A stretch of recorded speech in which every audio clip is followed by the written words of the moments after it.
Hi friends, నా videos కనుక మీకు నచ్చినట్లయితే తప్పకుండా లైక్ చేయండి.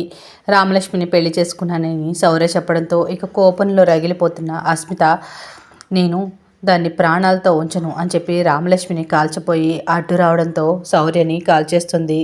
ఇక శౌర్యని కాల్చడంతో నో అని చెప్పి ఏడవడం మొదలు పెడుతుంది. అక్కడే ఉన్న జానకి, ఆద్య వాళ్ళందరూ షాక్ అయి చూస్తూ ఉంటారు అస్మిత చేసిన పనికి.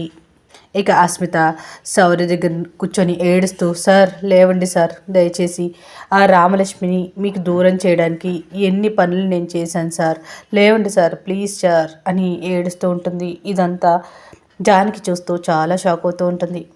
ఇక పక్కనే రామలక్ష్మి కూడా నుంచొని చూస్తూ ఉంటుంది.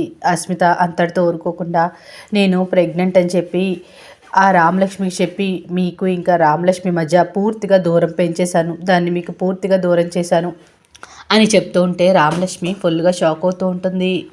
చివరికి మన ఇంటికి వచ్చిన వాళ్ళ అమ్మను కూడా పూర్తిగా మిమ్మల్ని ద్వేషించేలాగా నేను ప్లాన్ చేశాను అని ఇక వెక్కి వెక్కి అస్మిత ఏడుస్తూ ఉంటుంది.